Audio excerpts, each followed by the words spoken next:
أني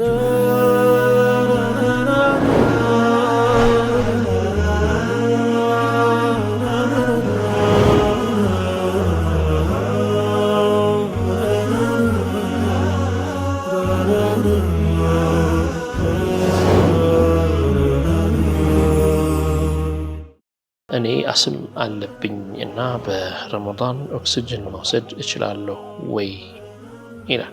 አንድን ዒባዳ በአንድ መዝሀብ ነው መሰራት ያለበት ሲባል ከነሸርጡ ነው ወይስ ሌላ ነው? ለምሳሌ ሶላት ሲሰገድ በሐነፊ ውዱእ አድርጎ በሐነፊያ መዝሀብ ሶላቱን ግን በሸፍዒ መዝሀብ ቢሰግድ እንዴት ነው? ውዱእ ላይ የሸፍዒን ሸርጥ ቢያጓድል ለምሳሌ ተርቲቡን ባይጠብቅ እንዴት ነው የሚሆነው ይላል። የወሊድ መቆጣጠሪያ ከመጀመሪያ በፊት ጊዜውን ጠብቆ ይመጣል። ከ5 እስከ 7 ቀን አይና ይቆም ነበር። ነገር ግን ከጀመርኩ በኋላ የሚፈሰኝ የደም አይነትና የባህሪ ለውጦች ልክ እንደ በፊቱ ተመሳሳይ ሆኖ ሳለ አንደኛ ጊዜውን ጠብቆ አይመጣም፣ ማለትም ከ3 ወር በላይ ምንም የወር አበባ የማላይበት ቀን ነበር። አሁን ላይ በጠራሁኝ በ8ኛ ቀኔ መልሶ መጣ። ሁለተኛ የወር አበባ የሚፈስበት ቆይታ ከበፊቱ ሲጨመርብኝ ዝም ብዬ በራሴ በፊት ላይ በዛ ቢባል 7 ቀን ብቻ ስለነበር የማየው አሁን ላይ ከዚያ በላይ ሲሆንብኝ ከ7 ቀን በኋላ ያለውን ዝም ብዬ ማንንም ሳልጠይቅ እየታጠብኩ ሰግድ ነበር። አሁን ላይ ግን ረመዳንን እንዴት እንደማደርግ ግራ ሲገባኝ ለመጠየቅ ተገደድኩኝ። እንዴት ነው እስኪ ምን ይሉኛል ትላለች። ወደ ተከታዩ ጥያቄያችን እናልፋለን። በቴሌግራም አድራሻችን የተላከልን ነው። ምን ትላለች እህታችን? አሰላሙ አለይኩም። ቀዳ የነበረብኝን ስሰግድ በቀን 5 ቀዳ ነበር የምሰግደውና ዶክተር እንዳስተማሩን ከሆነ ደግሞ 10 ሶላት በቀን ግዴታ እንደሚሆን ነው። ከ10 በታች የሰገድኩትን ሶላቶች አልቆጥራቸውም ማለት ነው በዚህ አይነት ትላለች። ሱብህ ወይም ፈጅር ቀዳ ሶላት ላይ ቁኑት ብናደርግ ችግር አለው ወይ? ሌላኛው ጥያቄው ምንድነው? ኢንሱሊን በቀን 2 ጊዜ የሚወስድ ሰው በአልኮል መርፌው የተወጋበት ቦታ ቢያጸዳ ነጃሳ ይሆናል ወይ ይላል። ብስሚላህ አርረሕማን አርረሒም አልሐምዱሊላህ ወሰለላሁ ወሰለም ዐላ ረሱሊላህ ወዐላ አሊሂ ወሰሕቢሂ ወመንዋላህ። ውድ የተከበራችሁ የሱና ቴሌቪዥን የጠይቁ ፕሮግራም ተከታታዮቻችን ነው። ጠይቁ ፕሮግራማችን እንደተለመደው አሁን ይጀምራል። ነገር ግን አሁን የምንገኘው ከአዲስ አበባ ወጣ ብለን ሀረር ከተማ ነው የምንገኘው። የምትከታተሉት ወይም ደግሞ የምትመለከቱት ሀረር የሚገኘው ስቱዲዮአችን ነው። እንደምትመለከቱት በጣም ዘመናዊና ወቅቱን የዋጀ ወቅቱን የመጠነ ስቱዲዮአችን ላይ እንገኛለን። ስለሱ ቀደም ብለን አንዳንድ ነገሮችን እናወራለን ኢንሻአላህ። እስከ ፕሮግራማችን ፍጻሜ ድረስ አብራችሁን ልትቆዩ በአክብሮት እንጋብዛችኋለን። መልካም ቆይታ ይሁንላችሁ ኢንሻአላህ። ሰላም አለይኩም። ወአለይኩም ሰላም ወራህመቱላህ። አማን ናችሁ? አልሐምዱሊላህ። እንዴት ናችሁ? አልሐምዱሊላህ።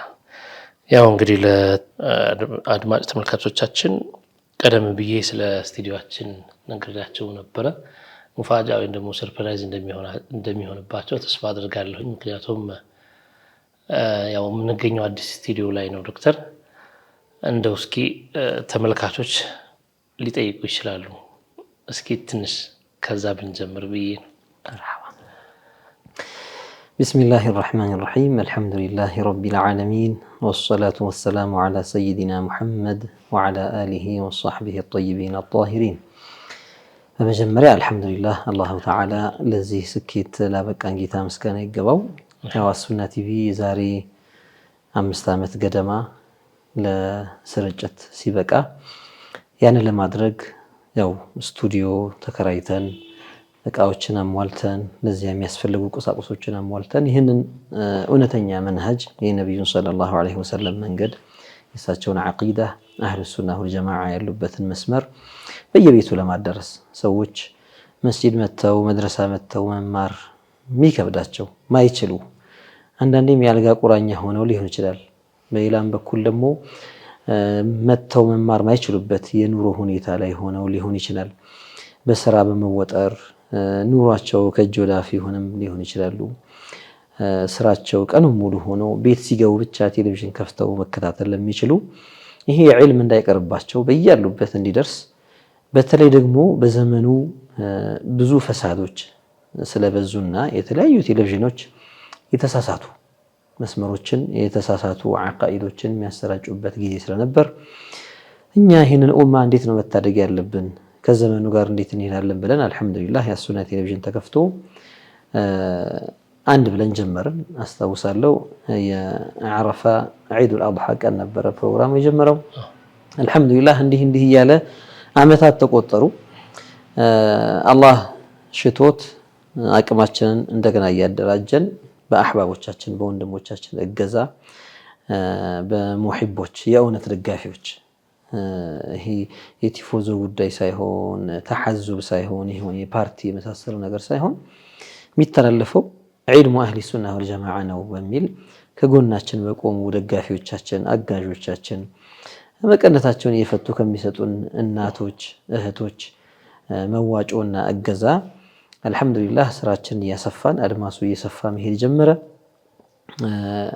በቅርብ ባለፉት ጥቂት ሳምንታት ውስጥ አላህ ሽቶት ደግሞ ኮምቦልቻ ሐረር ላይ ሌላ ስቱዲዮ መክፈት ቻለን። አልሐምዱሊላህ እዚያ ደግሞ በአማራ ክልልና በዚያ ዙሪያ አካባቢ ያሉ ሰዎች ወደ አዲስ አበባ መጥተው መቀረጽ ለሚከብዳቸው ለሚርቃቸው ከድሩሶቻቸው እንዳይቋረጡ እዛው ሆነው ዒልሙን ማስተላለፍ ማስተማር እንዲችሉ ያኔ መቀረጽ እንዲችሉ እዛ ስቱዲዮ አዘጋጀን።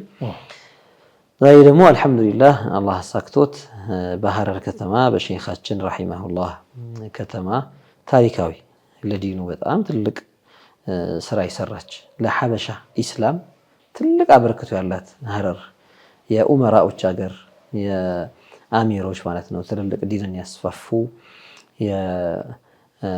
እንደነ ኢማም አሕመድ ኢብን ኢብራሂም አልጋዚ ያሉ ሌሎችም ዲንን ሐበሻ ላይ በስፋት እንዲሰራጭ ያደረጉ በዲኑ ጉዳይ የታገሉ የለፉ ኡመራዎች ዑለማዎች መዲነቱል ዒልም መዲነቱል ዑለማ መዲነቱን ሰጊረቱን ፊሃ ናሕው 100 መስጂድ እንግዲህ ትንሽዬ ከተማ ውስጥ ወደ 100 መስጂዶች የያዘች በጣም ታሪካዊ ለእስልምና ጉልህ አበርክቶ ያላት ከተማ ውስጥ አላህ አግርቶልን አልሐምዱሊላህ ረቢል ዓለሚን የራሳችንን ሶስተኛ ስቱዲዮ ደግሞ እዚህ ከፍተናል። እንደ ጥሩ ሐظ ሆነው ማሻአላህ ጠይቁ ፕሮግራም ደግሞ ስቱዲዮውን ለመጀመሪያ ጊዜ የምንጠቀመው እኛ ሆነን እዚህ እንገኛለን። አልሐምዱሊላህ ስቱዲዮው በተሻለ ጥራትና በተሻለ ዘመኑን የዋጀ አኳኋን የተሰራው አልሐምዱሊላህ ብዙ ነገሮች ይዟል። ኢንሻአላህ ምናልባት ሪፖርቱ ላይ ወይም በዚህ ጉዳይ የሚወራው ነገር ላይ ተከታዮቻችን ወይም አድማጮቻችን የሚያዩትና በደንብ የሚከታተሉት ይሆናል። አልሐምዱሊላህ አላህ ይህንን ላሳካልን ጌታ ምስጋና ይገባው። አልሐምዱሊላህ ዶክተር እንደው ይህን ፕሮግራም እስካደረግንበት ሰዓት ድረስ እህቶች እናቶች የሐረር ነዋሪዎች በአጠቃላይ ሁላቸውም ያላቸውን እየሰጡ ነበረ እና በጣም የሚገርም እንቅስቃሴ ነው ያየሁት። ይሄ ምንድነው የሚያሳየው ዶክተር? ይሄ እንቅስቃሴ ምንድነው የሚያመላክተው?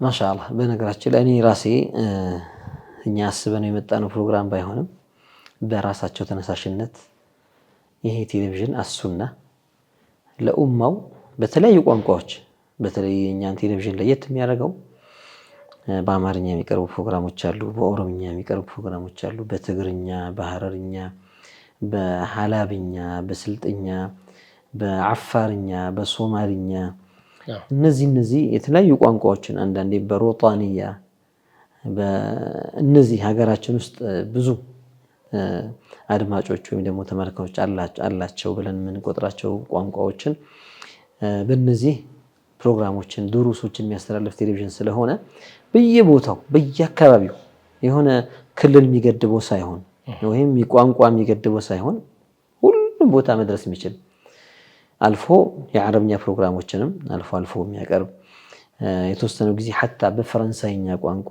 ድሩስ የሚሰጥበት ምናልባት ይሄ በሀገራችን የቴሌቪዥን ታሪክ ራሱ ለመጀመሪያ ጊዜ እንደው ይሄ ዲናዊ ቴሌቪዥን ብቻ ሳይሆን ሌሎችም እንደው ቴሌቪዥኖች እንኳን ብንመለከታቸው ያላደረጉትን አልሐምዱሊላህ ኸይር ማስፋፊያ ብለን ዒልም ማስተማሪያ ብለን ይህንን መሰረት አድርገን ስለተነሳን በዚህ ምክንያት ነፋዕ የሆነ የአህሉ ሱናን ዒልም የሚያስተላልፍና የሚያሰራጭ ቴሌቪዥን ስለሆነ ሰው አልሐምዱሊላህ ተረድቷል። አህምያነቱን አንገብጋቢነቱንም አውቋል። እንደገና የቆመው ይሄ ቴሌቪዥን በወዳጆቹ በሙሒቦቹ እገዛ እንደሆነም ደግሞ ተረድቷል። ሰው ከኋላ ሌላ ፈንድ የሚያደርገው የእርዳታ ድርጅት ኤንጂኦ ኤምባሲ የሆነ አገር ምናምን ያለው ሳይሆን በአሕባቦቹና በሙሒቦቹ የቆመ ህልውናውም ቀጣይነቱም በወዳጆቹና በአሕባቦቹ የሚቀጥል እንደሆነ ጀማዓው ይህንን የቂን ብሏል። እኛ ብዙ አውርተን ሳይሆን አይቶ ማሻአላህ ስለሚያቅ ኸልፍያችንም ስለሚያቅ አልሐምዱሊላህ። እና ያንን ነው ዛሬ በተገኘንበት የመክፈቻ ፕሮግራም ላይ ያስተዋል ነው። ከራስ ተነሳሽነት ብድግ ብለው ራሳቸው እናንተ ይህን ካደረጋችሁ እኛ ደግሞ እናንተን ለመደጎም ዝግጁ ነን ብለው ማሻአላህ ብዙ እህቶች የጣት ቀለበቶቻቸውን የወርቅ ቀለበቶቻቸውን እያወጡ የለገሱበት ሀብል የለገሱበት ከዚያም ባሻገር በጣም የገረመኝ አንዲት ገና ኤሌመንተሪ መጨረሻ አካባቢ ያለች ተማሪ ለዒዷ ያጠራቀመችውን 5000 ብር እኔ ላሱና ይሁንልኝ ብላ የነየተችበት እንግዲህ እንዲህ ያለ ወንዱም ሴቱም በተለይ በሴቶች በኩል ያየነው ተሳትፎ አጂብ ነበረ። ሐቂቀተን የሚያስደስት ነው። ይሄ ምንድነው ፈህዋው እንደው ውስጡ የያዘው መልእክት ምንድነው ሲባል የዚህን ቴሌቪዥን አንገብጋቢነት አስፈላጊነት አምነው ይህንን ቴሌቪዥን መርዳት ማለት ዲንን ማስፋፋት እንደሆነ አምነው መነሳታቸውን የሚያሳይ ነው። አልሐምዱሊላህ አላህ ይጨምርላቸው፣ አላህ ይጠብቃቸው። አሚን ኢንሻአላህ። እንግዲህ ያው ከዚህ ሁኔታ ተመርኩዘን እንግዲህ ኢንሻአላህ ቀደም ብሎ ኮምቦልቻ ላይ ስቱዲዮ ከፍተናል። አሁን ደግሞ በጣም በአማራ ሁኔታ ሀረር ላይ ለሀረርም ለሱናም በሚመጥን መልኩ በጣም ደስ የሚል ስቱዲዮ ነው የተገነባው። ኢንሻአላህ ደግሞ በዚህ የሚቆም አይመስለኝም። በክልል ከተሞች በተለያዩ አካባቢዎችም በወረዳዎችም በዞኖችም መግባታችን አይቀርም ኢንሻአላህ በኢዝኒላህ። ንያችን ሰፊ ነው። ዛሬ ለዱንያዊ ጉዳይ እንኳን የተቋቋሙ ምናልባትም የሆነ ፖለቲካን በመጣው መሪ ቁጥር የሚገለባበጥ ፖለቲካን የሚያስተናግዱ ቴሌቪዥኖች ሳይቀር ወይም ለዱንያ ጥቅም ብቻ የተቋቋሙ ቴሌቪዥኖች ሳይቀሩ የተለያዩ ብራንቾችን ከፍተው በየቦታው ቢሮዎችን አድርገው ይሰራሉ። እኛ ደግሞ የቆምነው አልሐምዱሊላህ ረቢል ዓለሚን ለኺድመቲ ዒልሚ አህሊ ሱነቲ ወል ጀማዓ ነው።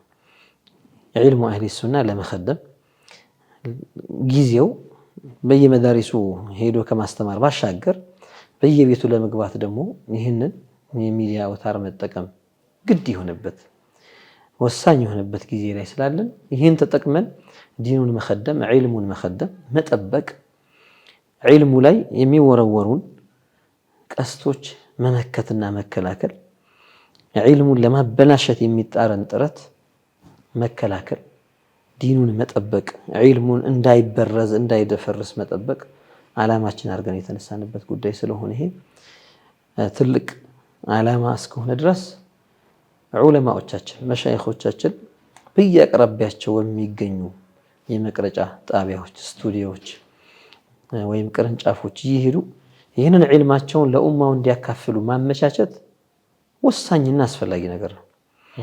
እኛ ሱናን የከፈተን ጊዜ መሻይኾች ከትግራይ ከወሎ ከኦሮሚያ ከወለጋ ከሐረርጌ ከዚች አሁን ካለንባት ከሐረር ከተማ ወደ ስቱዲዮአችን ወደ አዲስ አበባ እያስመጣናቸው ምናልባት ለነሱ የነሱ ክብር ትልቅ ነውና ዑለማዎች እነሱን የሚመጥን ኺድማ ማድረግ እንደው አቅማችን ባለመፍቀዱ ባለን ቦታ እያስተኛናቸው ያለንን ምግብ እያቀረብን እንደው አንዳንዴ መንገላታትም ይኖራል። 700 ኪሎ ሜትር 500 ኪሎ ሜትር 600 ኪሎ ሜትር አቋርጦ ሲመጣ ቀላል አይደለምና ያንን ተዓብ ድካም እያየን ይሄ ነገር እስከ መቼ ነው የሚቀጥለው? ስለዚህ በየቦታው ፈርዖች ቢኖሩን ቅርንጫፎች ቢኖሩን ሸይኾቻችን ምናልባት 50 ኪሎ ሜትር ሄደው እንደው በዛ ቢባል 100 ኪሎ ሜትር ሄደው በትንሹ አንዳንዴ ታክሲም ባጃጅም ይዘው ወደ ስቱዲዮ ገብተው የሚቀረጹበት እድል መመቻቸት ስላለበት ኢንሻአላህ ንያችን በጣም ሰፊ ነው። አሁንም አላህ ያግዘን። بعد الله سبحانه وتعالى ደግሞ ከአላህ በኋላ ደግሞ አስባቡ ዛሂሩ አስባብ ለመያዝ ደግሞ ወንድሞቻችን አልহামዱሊላህ ሁሌም እንደሚያሳዩን ከጎናችን ናቸው፣ ያግዙናል። ንያችን ወደ ምዕራብ አካባቢ አሁን ምስራቅ ላይ አንድ ቅርንጫፍ ከፍተናል። በምዕራቡ በኩል ደግሞ እንደዚሁ አንድ ቅርንጫፍ የመክፈት በሰሜኑ በኩል ከወሎ ባሻገር ደግሞ ወደ ሌላኛው ሰሜን ክፍል ማለት ነው ወደዚያ ደግሞ እንደዚሁ አንድ ብራንች መክፈት ያው በየጊዜው እያቀደን ኢንሻአላህ በአላህ ፍቃድ በአላህ እገዛ ثم بعد الله تعالى بإعانة إخواننا ከዛ በኋላ ደግሞ ወንድሞቻችን እገዛ ሌሎችንም ስራዎች ቅርንጫፎች እየከፈትን የበለጠ ስራችን እያሰፋን የዑለማዎችን የተደፈነ ወይም ደግሞ የተቀበረ ዒልም ኢንሻአላህ እያወጣን ኡማው እንዲጠቀምበት ለማድረግ እንሰራለን። ማሻአላህ ዶክተር እንግዲህ ስለዚህ ጉዳይ ብዙ ማለት ይቻላል። ኢንሻአላህ ከሰዓት አንፃር ነው እንግዲህ ተመልካቾቻችን በሚያዩት ነገር ከምንነግራቸው በበለጠ ደግሞ በሚያዩት ነገር የበለጠ ይረካሉ ብለን ተስፋ እናደርጋለን ኢንሻአላህ። ያው ወደ ተከታዩ ጥያቄ ወደ ዋና ፕሮግራማችን ወደ ጥያቄያችን እንለፍ። ያው ረመዳን እንደመሆኑ መጠን ስለ ረመዳን አሁንም ጥያቄዎች እየመጡ ነው ዶክተር። በ091367 መጨረሻው 60 የመጣለን ጥያቄ ምንድነው የሚለው? ሰላም አለይኩም እኔ አስም አለብኝ እና በረመዳን ኦክሲጅን መውሰድ እችላለሁ ወይ ይላል። ያው የአስም ምናልባት የሚጠቀሙት መድኃኒት ከሆነ የተፈለገው ከዚያ ጋር አብረው ከአየር ብቻ ነገር አይደለም የሚገባው ያንን የተዘጋጉ ቦታዎች ወይ ደግሞ ትንፋሽ እንዲያጥር ያደረጉ ነገሮችን የሚከፍት ማዕድን እዛ ላይ ያኒ ማዳ ወይም ደግሞ እዛ ውስጥ ያለ ንጥረ ነገር አለ አብሮ ሲረጭ አብሮ የሚገባ ነገር አለ። ለዚያ ነው ዑለማዎች ያንን የአስም መድኃኒት በሚያፍነው ሰዓት በመርጨት ያው ዛሂራን ስናየው አየር የሚመስል ነገር ቢሆንም ግን በጣም ጥቃቅን ነገሮች አብሮ የሚገቡ ነገሮች አሉና ያንን ነገር መግባቱ ኖርማል ይሄ ዝም ብሎ በአየር እንደመሳብ ወይም አየርም እኮ ወስብ እኮ አቧራ እኮ ይኖር ይችላልና እንደሚባለው ሳይሆን ሆን ተብሎ መቅሱድ በሆነ መልኩ የሚደረግ ስለሆነ ጾምን ያበላሻል። ያው ضروري በሚሆንበት ሰዓት ያንን ካላደረገ የሚታፈንና ለአደጋ የሚጋለጥ ከሆነ ይጠቀመዋል። ልክ በሽተኛ መድኃኒት እንደሚወስደው መድኃኒቱን ሲወስድ ጾሙን አፍጥሯል ይባላል። እንዴት ታፈጥራለህ ተብሎ አይወቀስም፣ ወንጀልም የለበትም። ዑዝረኛ ነውና ጾሙን ይፈታል። ከዚያ በኋላ ያንን ጾም ሌላ ጊዜ ቀዷ ማውጣት ግድ ይሆንበታል ማለት ነው።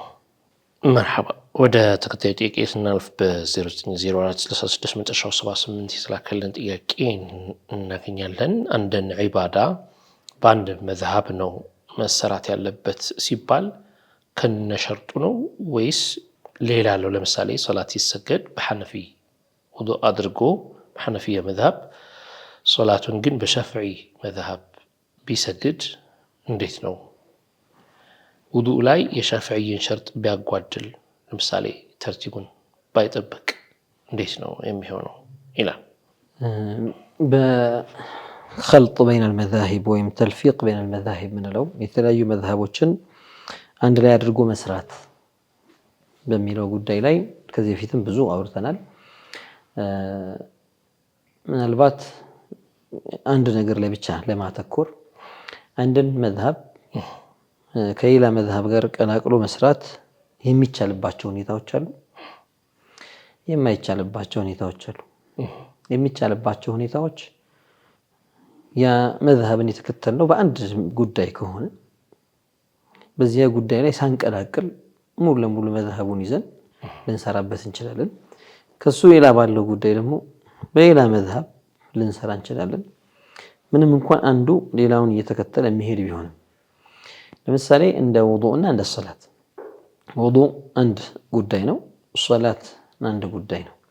በዚህኛው መዝሀብ ውዱእን አድርጎ በዚህ መዝሀብ ውዱእ ትክክል ነው እስከተባለ ድረስ ወደ ሶላት ሲመጣ ደግሞ በዚያኛው መዝሀብ ቢሰራ ሸርዐን ተሳስተሃል አያስብለውም። ነገር ግን ኢህቲያጥ የሚባል ጥንቃቄ የሚባል ነገር አለ። ምንድን ነው ይሄ ኢህቲያጥ ወይም ጥንቃቄ የሚባለው ነገር የትኛው ነው? የሆነን መዝሀብ በሚይዘው ሰዓት ከዚያ ጋር ተያያዥነት ባላቸው ነገሮች ሁሉ ሙሉ ለሙሉ ቢይዘው ይሻላል። ለምሳሌ ውዱእን በሻፊዒ መዝሀብ ቢያደርግ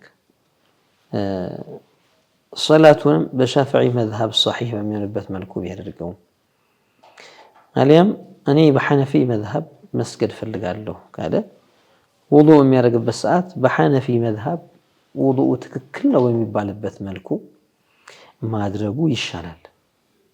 ሁለቱንም የተሳሰሩ ነገሮች ስለሆኑ ማለት ነው። ምንም እንኳን አንድ ነገር ነው ባንላቸውም ሶላት አንድ ነገር ነው፣ ምን ሹሩጥ ሶላት ነው። ግን ሶላት አይደለም ውዱእ የሚባለው ነገር አንድ ነገር ነው፣ ከሶላት ሸርጦች ውስጥ አንዱ ነው እንጂ ሶላት ማለት አይደለም ውዱእ።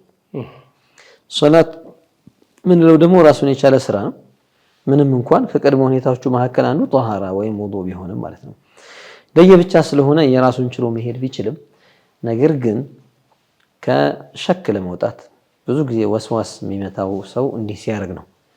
በቃ ልቡ እንዳይረጋጋ ሙጥመኢን እንዳይሆን ይሄ ነገር ስለሚያስገባው በትክክል ሁሉም ዘንድ ሶሒህ የሆነን ውዱእ አደራረግ ቢያደርግ በዚህኛው መዝሀብ በዛኛው መዝሀብ ቢያደርገው ሶሒህ የሚባል አይነት ውዱእ አደራረግ ካደረገ ወደ ሶላቱ በሚመጣበት ሰዓት በሻው መዝሀብ ቢሰግድ እስከተማረው ድረስ አሰጋገዱን እስካወቀ ድረስ ነፃ ይሆናል ማለት ነው። በዚህኛውም በዚያኛውም በዛኛውም መዝሀብ እኔ ውዱእ ትክክል ነው፣ ስለዚህ የትኛውንም መዝሀብ አሰጋገድ ተከትዬ ብሰግድ ሶሒህ ይሆንልኛል ብሎ ሊሄድ ይችላል ማለት ነው። በ0928 10 መጨረሻው 80 የተላከልን ጥያቄ አለ። ምንድነው የሚለው? የወሊድ መቆጣጠሪያ ከመጀመሪያ በፊት ጊዜውን ጠብቆ ይመጣል። ከ5 እስከ 7 ቀን አይና ይቆም ነበር። ነገር ግን ከጀመርኩ በኋላ የሚፈሰኝ የደም አይነትና የባህሪ ለውጦች ልክ እንደ በፊቱ ተመሳሳይ ሆኖ ሳለ አንደኛ ጊዜውን ጠብቆ አይመጣም፣ ማለትም ከ3 ወር በላይ ምንም የወር አበባ የማላይበት ቀን ነበር። አሁን ላይ በጠራሁኝ በ8ኛ ቀኔ መልሶ መጣ። ሁለተኛ የወር አበባ የሚፈስበት ቆይታ ከበፊቱ ሲጨመርብኝ ዝም ብዬ በራሴ በፊት ላይ በዛ ቢባል 7 ቀን ብቻ ስለነበር የማየው አሁን ላይ ከዚያ በላይ ሲሆንብኝ ከ7 ቀን በኋላ ያለውን ዝም ብዬ ማንንም ሳልጠይቅ እየታጠብኩ ሰግድ ነበር። አሁን ላይ ግን ረመዳንን እንዴት እንደማደርግ ግራ ሲገባኝ ለመጠየቅ ተገደድኩኝ። እንዴት ነው እስኪ ምን ይሉኛል ትላለች።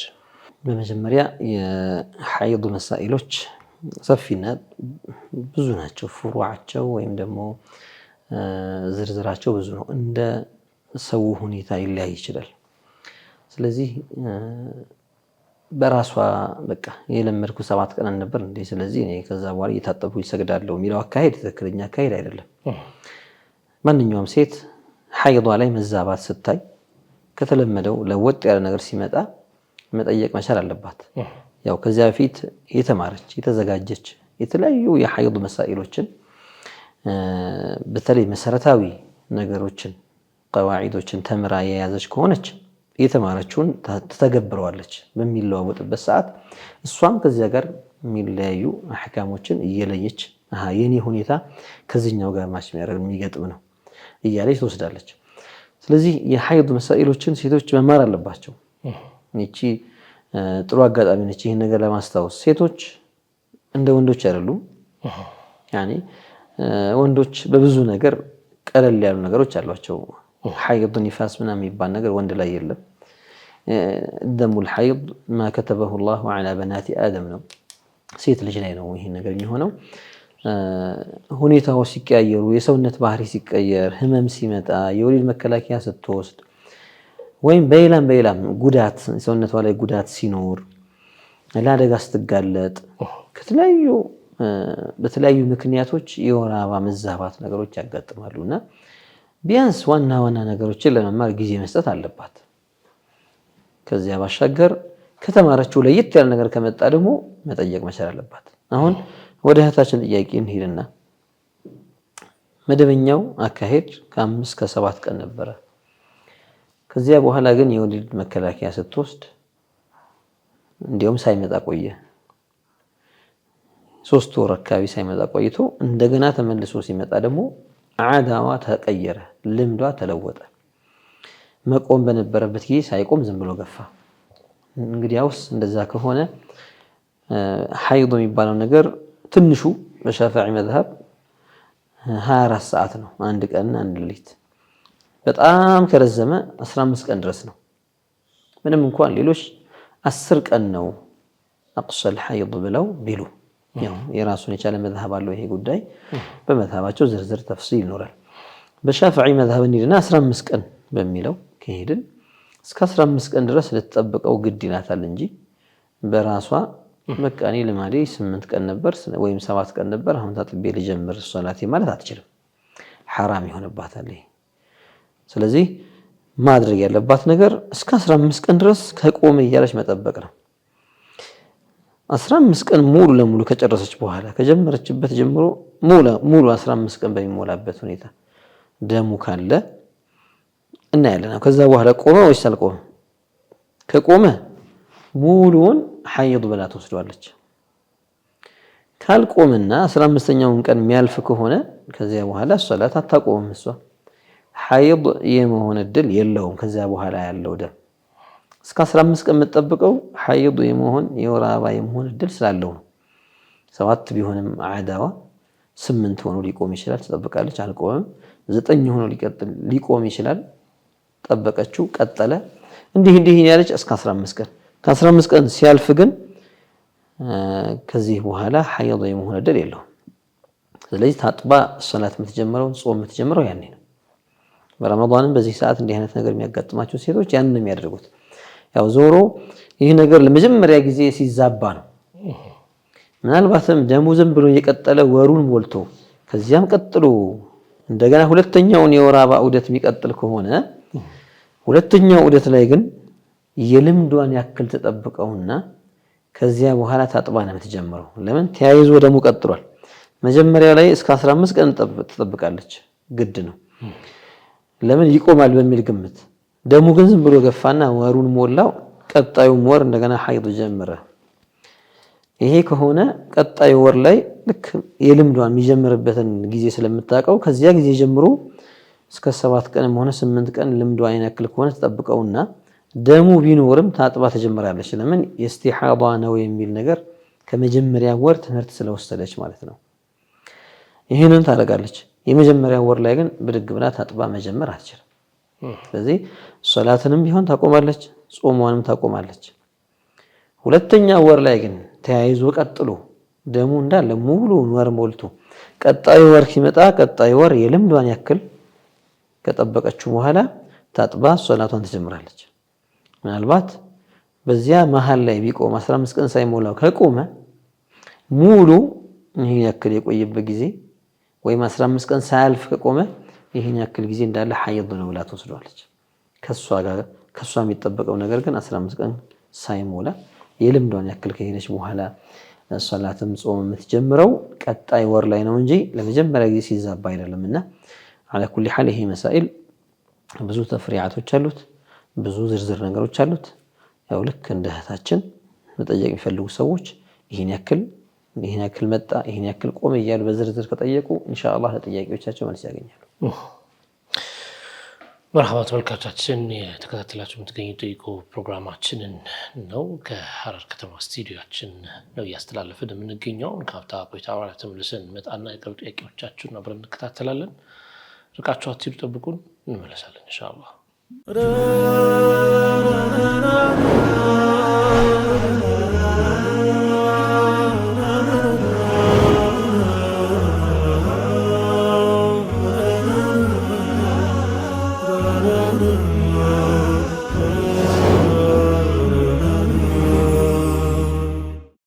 ተመልሰናል ተመልካቾቻችን። የምትከታተሉት የጠይቁ ፕሮግራማችንን ነው። ይህ በሐረር በጥንታዊቷ የሐረር ከተማ በሚገኘው አዲሱ ስቱዲዮአችን ነው የጠይቁ ፕሮግራማችንን የአስኬድን የምንገኘው ከሀብታ ቆይታ በኋላ የተመለስነው። አሁንም አብራችሁ ቆዩ ኢንሻአላህ።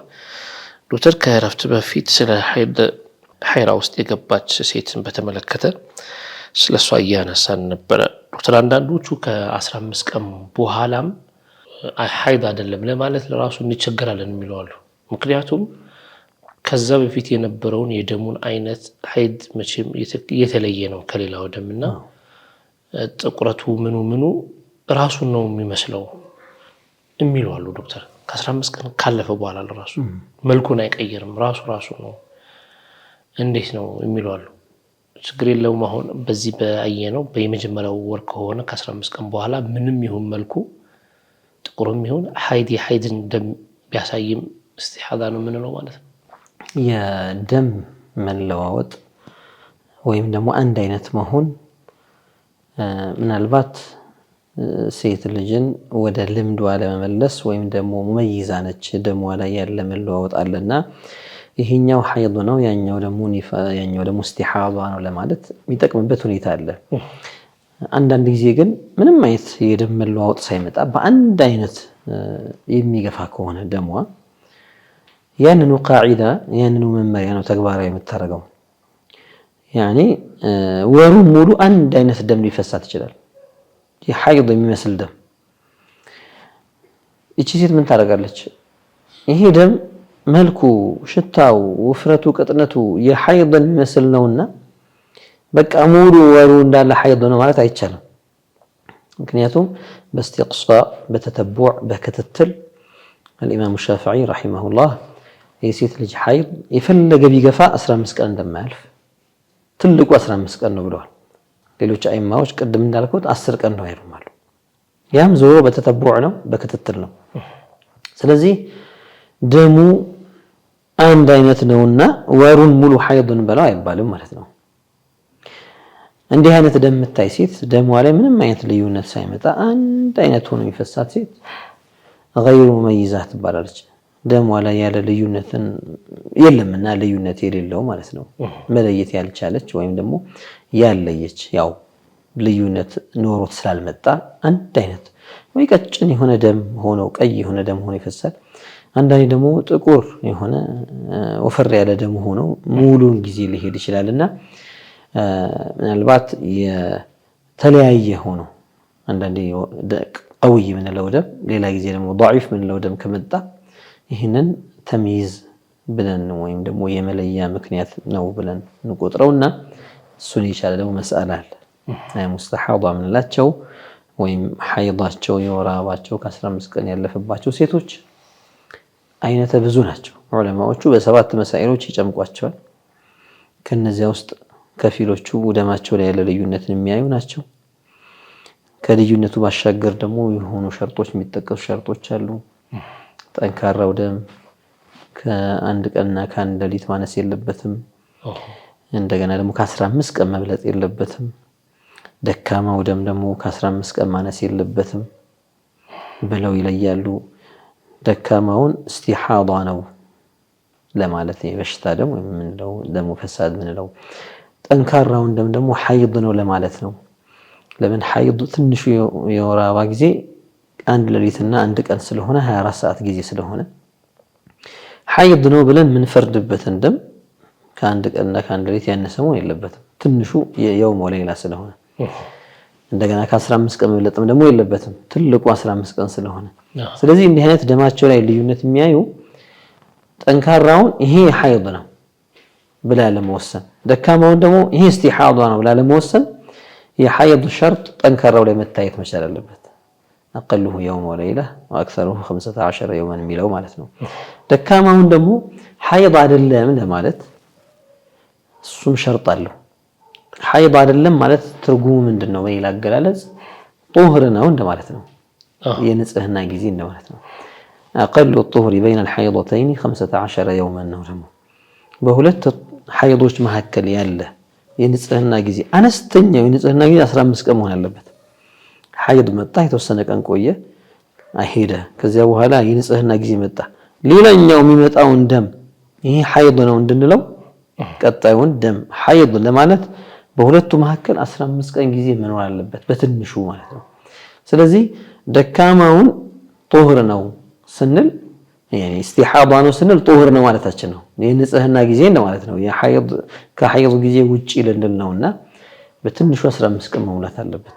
እነዚህ ሸርጦች ሲሟሉ ደካማውን استحاضة ጠንካራውን ደግሞ ሐይድ ብላ ተወስናለች ማለት ነው። እና ያው መስአለው ምናልባት እንደዚህ በቀላሉ በትንሽ ደቂቃ የሚብራራ ላይሆን ይችላል።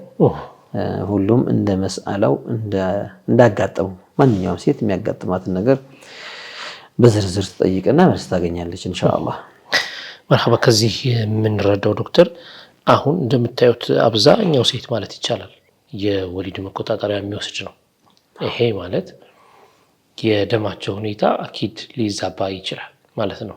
ምንም እንኳን የተረጋገጠ ነገር መናገር ባይቻልም በእያንዳንዱ ሴት ላይ ግዴታ ይሆንባታል ማለት እንደ በነፍስ ወከፍ ይሄንን ጉዳይ የማወቅ ግዴታ ይሆንባታል እንላለን። በዚህ ሁኔታ ግዴታ የሚሆንባት መጠን አለ።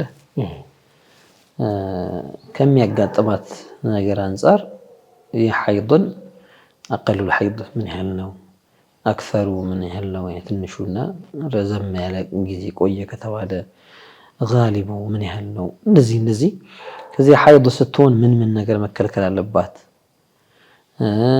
ጧሂር ስትሆን ምን ይወጅባታል፣ ከሰላት ጋር የሚያያዝ መስአላ፣ ሐይድ ሲመጣና ሲቋረጥ የነበረው የሶላት ጊዜ የመሳሰሉትን ማወቅ ግድ ነው። ከዚያ ባሻገር እያንዳንዱን የሐይድ መስአላ በዝርዝር እያንዳንዱን የእስቲሓዳ መስአላ በዝርዝር ተማሪ ተብላ አትገደድም። ነገር ግን ልክ ሲያጋጥማት አሁን የሚያስፈልጋት የሆነ ዒልም ሆኗል ወዲያውኑ የምታገኘውን ሲቃ የሆነ የሚተማመኑበት የሆነ ዒልም ያለው ሰው እንዲህ ነገር ገጥሞኛልና ምን ማድረግ አለብኝ፣ አሁን ልስገድ ወይስ አልስገድ፣ ሶላት አለኝ የለኝም፣ ጾም ማቋረጥ አለብኝ ወይስ መጾም አለብኝ የሚለውን ቶሎ ጠይቃ መልስ ማግኘት መቻል አለባት። ብዙዎቹ ሴቶች አያውቁምም አይጠይቁም። በጣም ኑድራ የሆኑት በጣም ጥቂት ሴቶች ደፍረው ይጠይቃሉ። አንዳንዶች ስለ ሐይድ መጠየቅ የሚያሳፍር ነገር አድርጎ የሚቆጥሩ አሉ። ያው ሸይጣን እየተጫወተባቸው ነው ማለት አንቺ እንዴ አታፍሪም እንዴ አሁን እንደዚህ ይሄን ያክል ደም ፈሰሰ ይልቲ ነው ይሄን ያክል ሐይድ ነው ምናምን ልጅ ታወራለሽ እያለ እንድትሸማቀቅ። ግን መሸማቀቁ ምን ያስከትላል? ፋሲድ የሆነ ዒባዳ እንድታረግ ሶላት አለኝ ያለች ወይ ባጢል የሆነ ሶላት ወይ ደግሞ የለብኝም ብላ ፈርድ የሆነውን እንድትተው እያመቻቸላት ነው ሸይጣን፣ መንገድ እየከፈተላት ነውና ሐያ ያለ ቦታው አስፈላጊ አይደለም። ይሄ እንዲህ አይነቱ ሐያ መዝሙም የሆነ የተወገዘ ይባላል። ፈርድን ወደ ኋላ የሚያስቀር ያኒ የአላህን ትእዛዝ እንዳይፈጽሙ የሚያደርግ። ስለዚህ ሴቶች አደራ ምንላቸው በዚህ አጋጣሚ ለሚያጋጥሟችሁ ነገሮች መሳኢሎች ለየት ያለ የተማራችሁት የተወሰነች መጠን ነች። ከዚያች ከተማራችኋት መጠን ትንሽ ጨመር ያለ ነገር ራሳችሁ አጋጠማችሁ በህይወታችሁ ላይ መጣ ወዲያውኑ አህሉል ዒልምን መጠየቅና መልስ ማግኘት ነው የሚጠበቅባቸው። ወደ ተከታዩ ጥያቄያችን እናልፋለን። በቴሌግራም አድራሻችን የተላከልን ነው። ምን ትላለች እህታችን? ሰላም አለይኩም። ቀዳ የነበረብኝን ስሰግድ በቀን 5 ቀዳ ነበር የምሰግደውና ዶክተር እንዳስተማሩን ከሆነ ደግሞ 10 ሶላት በቀን ግዴታ እንደሚሆን ነው።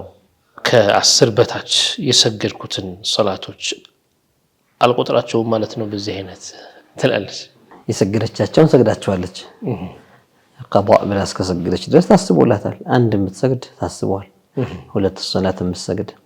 ነገር ግን እኛ የብራራ ነው መስአላ ምንድነው?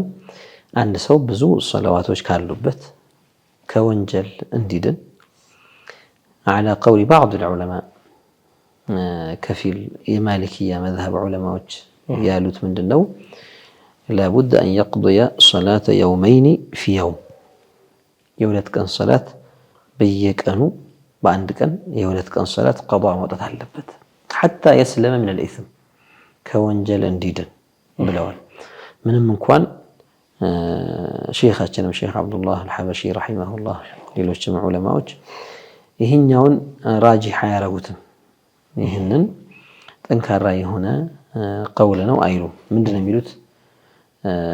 አይ ከዚህም በላይ አቅሙ የቻለውን ሁሉ ነው ቀዷ መውጣት ያለበት።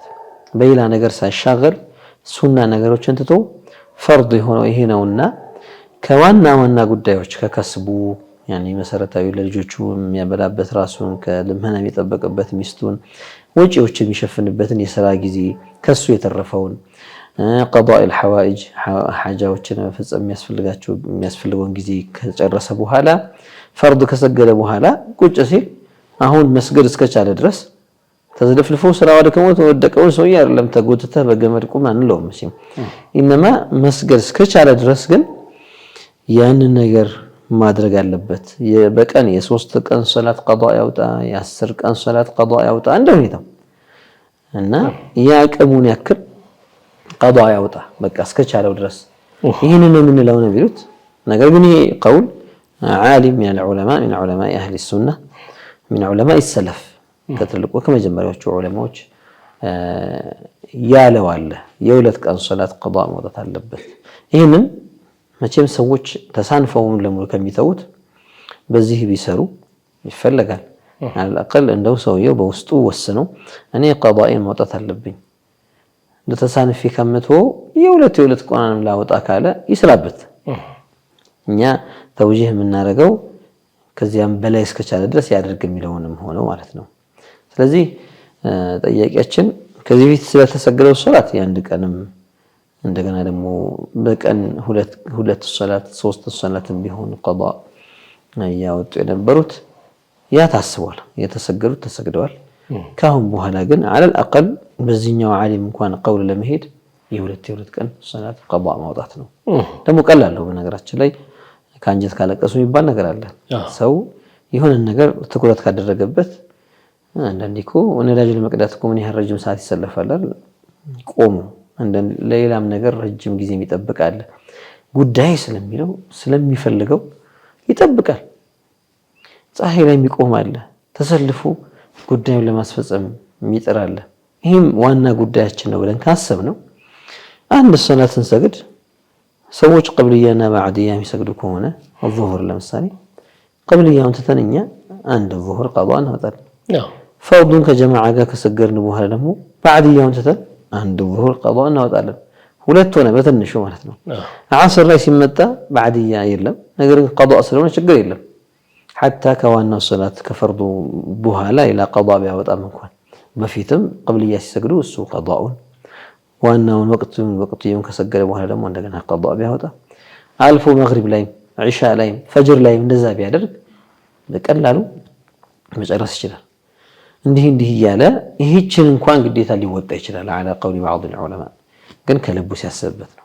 ያው ስንፍና ስልክ ላይ ቢቀመጥ ቲክቶክ ቢያይ ድራማ ቢያይ ምን ቢያይ ነፍስ ትወዳለች። ሶላት ሲባል ወገቡን ሽንጡን ያሟል፣ በቃ ይደክመዋል ሶላት ስለተባለ እና ከልባችን ካሰብን ቀላል ነው። አንዳንዶች በዚህ አጋጣሚ ዶክተር ከረመዳን ጋር ተያይዞ ቀዷችሁን አውጡ ሲባል በሱናም የተነገራቸው በፍትዋም ይሄ ነው። አንዳንዶቹ ረመዳን ያክል መቶ እንዴት ነው ተራዊህ ሰው ህዝቡ ተሰብስቦ እየሰገደ ኧረ ይለፍና ይሄን ሌላ ጊዜ ከረመዳን በኋላ ቀዳይን አወጣለሁ የሚሉ አሉ። አንዳንዶቹ ደግሞ ኧረ ችግር የለውም ትልቅ ወር መጥቶ የሚሏቸውም አሉ። እንደው አንዳንዶቹ ምን ብለው ጠየቁኝ ዶክተር፣ በቀጥታ ስልክ ተደውሎ እንደው ይሄ ነገር ኺላፍ አለው ወይ? አንዳንድ ሼኾች ሳይቀር አይ ዝም ብላችሁ ይሄን ተራዊህን ስገዱና ቀዳም ስገዱ ችግር የለውም የሚሉ አሉ። የትኛው ነው ትክክል የሚሉ አሉ? እንዴት ነው ምንድነው መስላችሁ? በመጀመሪያ ቀዷ ማውጣት የሚባለውን ነገር የሶላት ቀዷ ሰዎች በምን እይታ ነው የሚያስቡት? መቼም ሰው እዳ መክፈል የሚባለውን ነገር ከገንዘብ አውጥቶ ሲከፍል የሚከብደው አለ። አሁን የቀዷን ጉዳይ ሰዎች እንዴት አድርገው ነው የሚያስቡት? የሆነ እያሉ እየሰለቹ የሚሰሩት እዳ እንደ መክፈል አድርገው ነው የሚያስቡት። አዳእ ሲሆንሳ አሁን ይሄኛውም ሰላት ነው ያኛውም ሰላት ነው አይደል? ቀዷ የሚያወጡት ከዚህ በፊት ላልሰገዱት ወይም ላበላሹት በአግባቡ ላልሰገዱት ሰላት አላህ ስገዱ ስላላቸው ነው እየሰገዱ ያሉት። ከአላህ አጅርን ፍለጋ አላሁ ስብሓነሁ ወተዓላ ግዴታ አድርጎብናል ብለው የሚሰግዱ ከሆነ ግዴታ ያላረገባቸውና ግዴታ ያረገባቸውን ሲያነጻጽሩ ይሄኛው ይበልጣል የሚሉ ከሆነ እነዚህ ሰዎች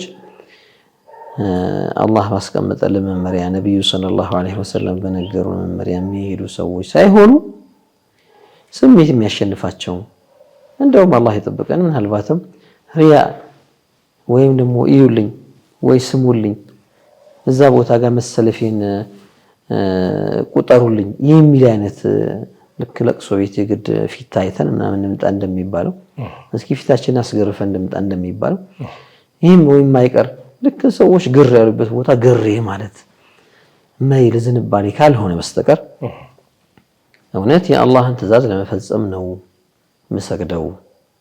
ተራዊህ የሚሰገደው ሰዎች አጅር ሊከሰቡበት ነው። አጅር ከመከሰብ አንፃር ደግሞ ፈርድ ከሱና ይበልጣል የሚለውን ከተረዳ አንድ ሰው ፈርዱን ትቶ በሱና የሚያሻግል ምን ነገር መጣ ካወቀው ማለት ነው። ይኸውልኝ ከሆነ ለግርግር ተራዊህ ነበረ እከሌ እንዲባል ተፈልጎ ከሆነ የሚጠቅመው ነገር የለም ይጎዳዋል እንጂ ሪያ ስለገባበት። ነገር ግን ዋጅብ የሆነብኝን ፈርድ የሆነብኝን አላህ አስገድዶኝ ያልሰራሁትን ቀዷእ الصلوات المفروضة ግድ ነውና ዑለማዎች የገጠሙበት ነውና ቀዷእ ማውጣት አለበት የሚለው ያንን መስራት ሲገባው ሱና የሚያሰግድ ነገር ምን መጣ? ይሄ የእይታ ችግር ነው። ያኒ እንዴ በዚህ ወር አለ ሰውየው በረመዳን ምን አጅር መከሰብ ፈልጋለሁ ነው። የተራዊህ ማስመለጥ ማይፈልገው ለምንድን ነው? አጅር ለመከሰብ الفرض ثواب الفرض أعظم من ثواب النفل الله የሚፈልገው ይሄ ከሆነ ማለት ነው። በፈርድ የሚገኘው ثواب ከሱና ይበልጣልና ፈርዱን ስራ ቅድም እንዳልኩት የሆነ እዳ መክፈል እየሆነበት የሚያስብ ከሆነ ሰዎች እጃቸው ላይ ካሽ ሲኖር ደስ ይላቸዋል። የእዳ ነገር ሲመጣባቸው ስለዚህ ሲላቸው ይበሳጫሉ። አሁን ከዚህ ቁርጭ ልሰጥ ነው የሚል አይነት ማለት ነው። ሶላት ከሆነ እኮ በተግባር መሰራው ነገር ነው እንጂ ሌላ ነገር አይደለም። የሚከፈልህ ደሞዝ ነው እንጂ ካንተ ላይ ከእጅ ላይ ከእግር ላይ የሚቆረጥ ነገር አይደለምና ሱና ሰግዳለሁ ብትል ጎንበስ ቀና ልትል ነው። ፈርዱን ቀዷእ አውጣለሁ ስትል ጎንበስ ቀና ልትል ነው። ልትቀራ ነው፣ ልትቆም ነው፣ ልትቀመጥ ነው ኢላ አኺሪ። ይሄን ስራ ይሄ ነፍል ነው፣ ይሄ ፈርዱ ነው። አላህ ፈርዱን ስራ ብሎ አስገድዶ ስራ ብሎ ያላስገደደህን ነገር እየተከታተልክ ግድ ያደረገብህን ነገር እንዴት ትተዋለህ? هل أنت تريد أن ترضي الله عند أونات أنت عنده سرا يا الله رضا في اللجانهم السرا له يا الله رضا وديتها في اللجان السرا كونه عليك بالفرض قبل النفل يما يستيقوا انتو ما يستيقوا لا يملكهم لازم ما تكون لازم ما تكون عند لا تقريب ولا عمره قرب لمارق زيجا ልጆቹ ነፈቃ መሰረታዊ ቀለብ ሳይሰጣቸው ዳቦ ይላቸው እንጫጫሉ እያለቀሱ ነው። እነሱን ጥሎ ገንዘቡን ይዞ ይወጣና መንገድ ላይ ሀብታሞችን የሚጋብዝ ሰው አስበው ሀብታምን ማብላቱ እኮ አጅር አለው ይላል። ማብላቱ እኮ ለሀብታም ይሁን ለድሃም ይሁን ካበላው እኮ አጅር አለ። እዚህ ጋር ፈርድ ህፃኖች ልጆች እያለቀሱ ሚስት ተኮራምታ ተቀምጣ ቀለብ ሳታመጣ ሳሰጣት እዛ ሄደ ጓደኞቼ ልጋብዝ ምናምን አሉ። አሁን እንደዛ የሚያደርጉ ሰዎች እኮ አሉ።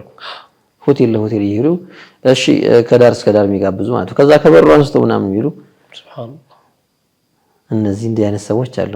በተለይ ይሄ ወልዒያዙ ቢላህ በሐራሙ በኸምሩ በምናምኑ ሲኬድማ እንደዛ ነው። ብዙዎቹ ገንዘባቸውን ይዘው ይወጡና ከዛ ጀምሮ እኔ ነኝ ይላል። ወልዒያዙ ቢላህ እኔ ከፍላለሁ ይላሉ። ቤታቸው ሲገባ ነፈቃ እንኳን የማይሰጡ ማለት ነው። እንደው በሐራሙ ይቅርና ሐላል በሆነው ነገር ራሱ ፈርድ እዚህ ጋር ካለ ይሄን ማድረግ አትችልም። መጀመሪያ ማስቀደም ያለበት ፈርድ ነው።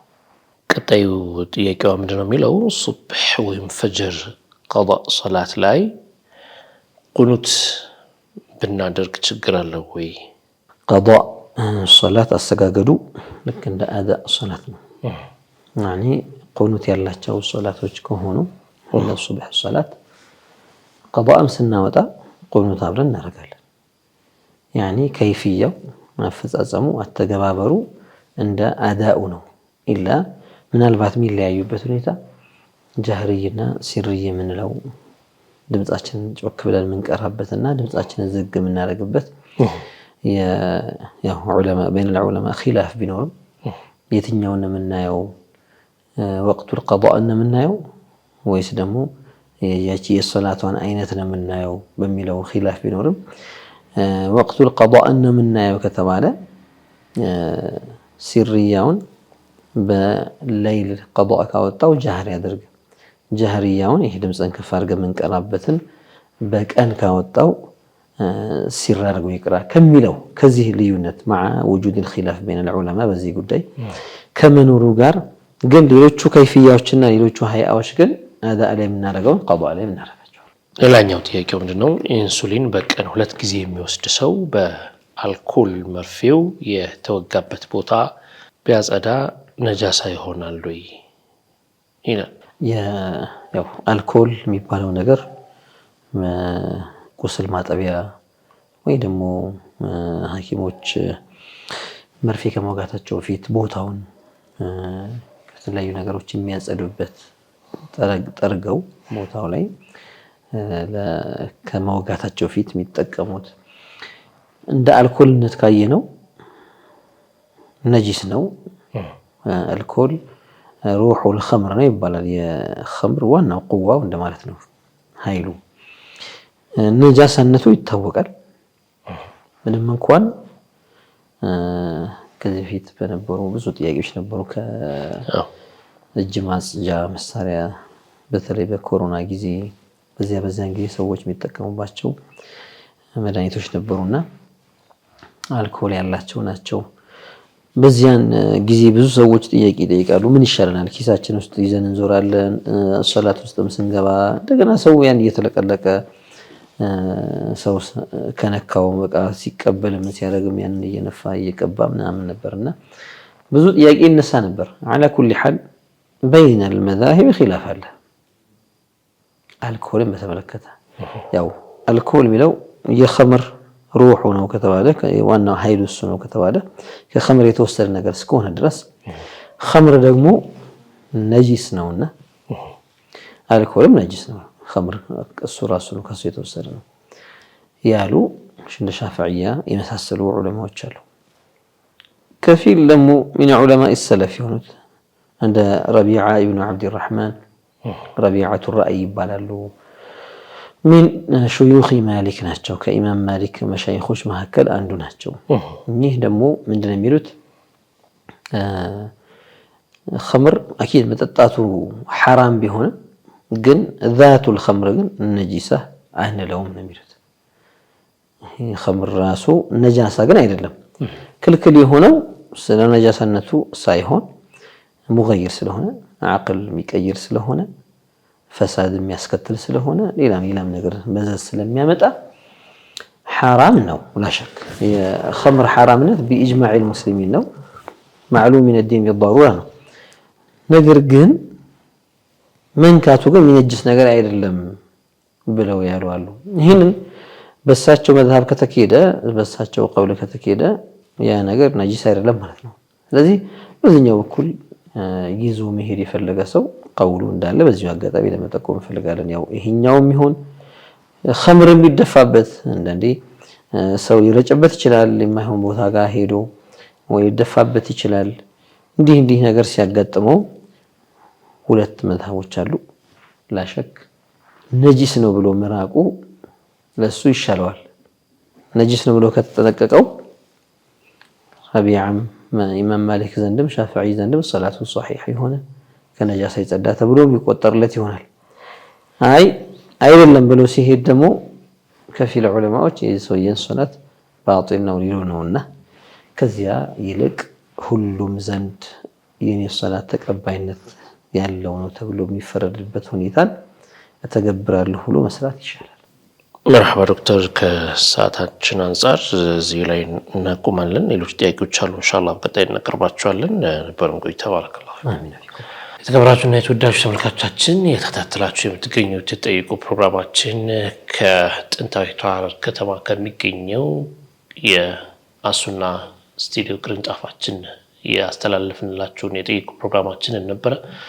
እንደተመለከታችሁት ከናንተ የተላኩልን ጥያቄ በዚህ መልኩ አሰናድተን ለተከበሩ ዶክተር ሼክ አቡበከር ሱሌማን አቅርበን ሸሪዓ ምላሽ እንዲሰጥባቸው አድርገናል። አብራችሁን ስለነበራችሁ ስለተከታተላችሁን በእጅጉ እናመሰግናችኋለን። ሌሎች የሱና ፕሮግራሞች ይቀጥላሉ። እኛ ከወዲሁ እንሰናበታለን። ሰላም አለይኩም ወራህመቱላሂ ወበረካቱሁ።